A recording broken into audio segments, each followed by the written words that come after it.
দেখলেন বৃদ্ধ বৃদ্ধারা তারা কিরকম আতঙ্কিত হয়ে রয়েছেন। আর এদিকে আরো একটা ছবি আপনাদের সামনে আমরা তুলে ধরি। ৫,০০০ টাকা গাড়ি ভাড়া করে এসআইআর এর যে শুনানি কেন্দ্র, সেই শুনানি কেন্দ্রে ৩ বৃদ্ধা বয়সের ভারে নামতেই পারছেন না গাড়ি থেকে। হুইল চেয়ারে করেও তাদের নামানো যায়নি। বারাসতের ছোট জাগুলিয়ায় এই চরম হেনস্থার ছবি। দীপঙ্কর রয়েছেন আমাদের সঙ্গে, আমি সরাসরি চলে যাবো দীপঙ্করের কাছে। দীপঙ্কর, এ তো কি বিষয়? কারণ এরকম তো হওয়ার কথা নয়। ইতিমধ্যেই বলা হয়েছে কমিশনের তরফ থেকে যে যারা বয়স্ক মানুষ তাদের জন্য বাড়িতে এসেই শুনানির ব্যবস্থা করা হবে।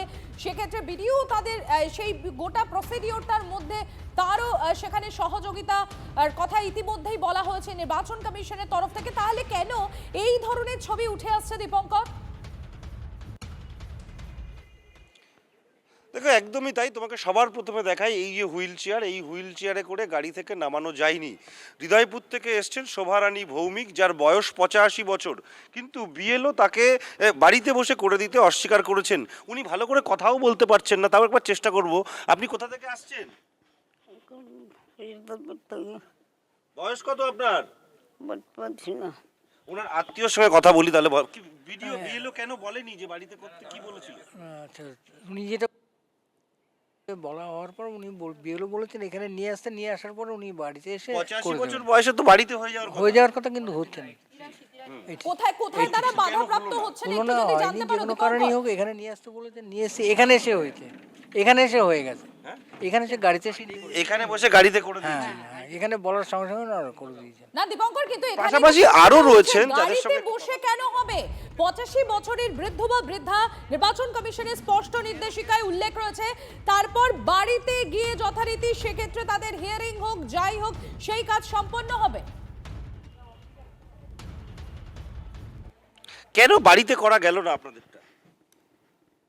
এ ব্যাপারে তো আমাদের কিছু বলবার নেই, কেন করা গেল না। এবার বিএলও এবং বিএলওর মাথার উপরে যারা আছেন তাদের নির্দেশেই হয়তো হয়নি, বাড়িতেই ভার্চুয়াল এটা হয়নি আমাদের বাড়িতে গিয়ে। আপনারা কি বলেছিলেন বাড়িতে করবার জন্য? না, এরকম কোনো রিকোয়েস্ট করিনি।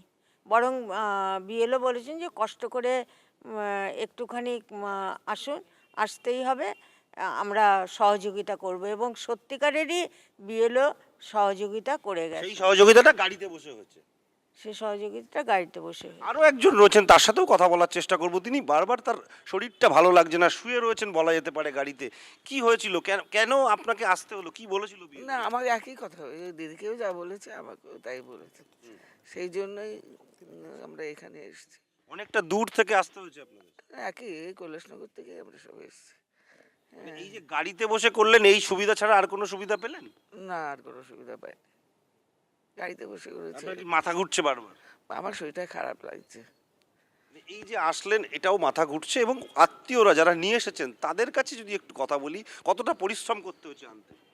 হ্যাঁ, অনেকটাই পরিশ্রম। যেহেতু অসুস্থ, তো উনি তো হাঁটাচলাই করতে পারেন না একদম বাড়ির মধ্যে, তো ওই কষ্ট করে গাড়ির মধ্যে তোলা, এগুলো করা, এতটা রাস্তা আসা, অলমোস্ট ১২ কিলোমিটারেরও বেশি রাস্তা আসা, সেটা একটা প্রবলেম।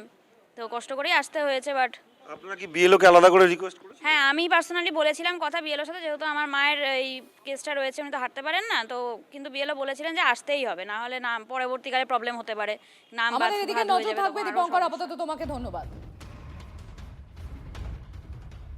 এসআইআর এর শুনানিতে কেন হয়রানি হতে হবে বয়স্ক অসুস্থদের?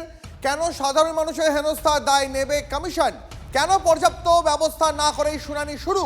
বয়স্কদের কেন আসতে হবে শুনানি কেন্দ্রে? কেন বাড়ি গিয়ে বয়স্কদের শুনানি নয়? কি বলছে কমিশন?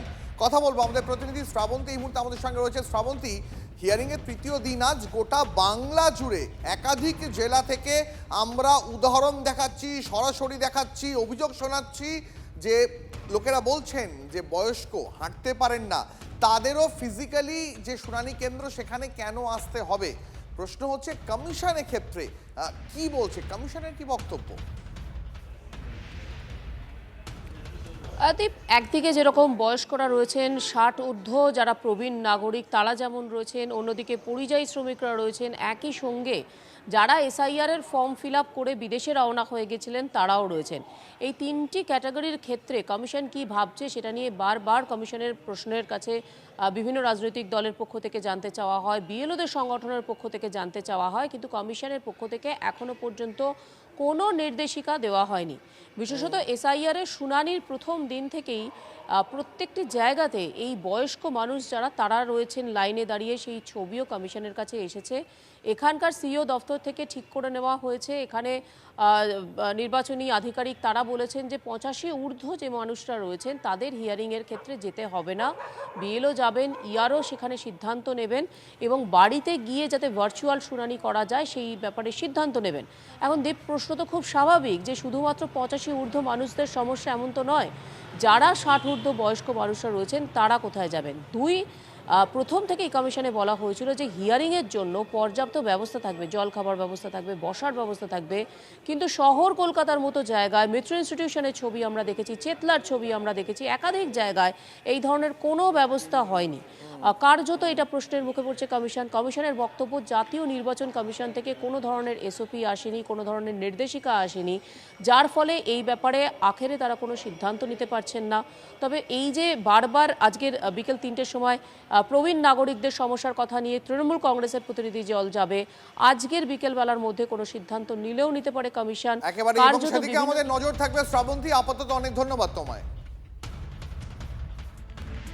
আর এখানে আপনাদের জানাবো, তৃণমূল কংগ্রেস আজকে নির্বাচন কমিশনের দপ্তরে যাবে, আর সেখানে মূলত তাদের এটাই অভিযোগ যে বয়স্করা হিয়ারিংয়ে ভোগান্তির শিকার হচ্ছেন। এই অভিযোগ নিয়েই একটা বিহিত চাওয়ার জন্য নির্বাচন কমিশনের দ্বারস্থ হচ্ছে তৃণমূল কংগ্রেসের প্রতিনিধি দল।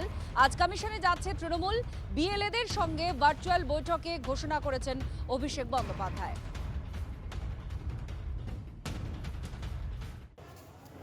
90 বছরের ভদ্রমহিলা কত বছর ধরে ভোট দিচ্ছে বলুন তো, তার নামও বাদ। আর কি এটা সব হিয়ারিং হচ্ছে?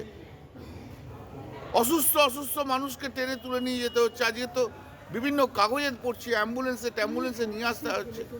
Inhuman. Election commission is inhuman. এরকম তো কখনো হয়নি। এসআইআর তো এর আগেও হয়েছে, এসআইআর তো নতুন নয়। কিন্তু এত অমানবিক মুখ কেন ইলেকশন কমিশনের? আসলে বাঙালিকে অত্যাচার করতে হবে, এটা বিজেপির এজেন্ডা।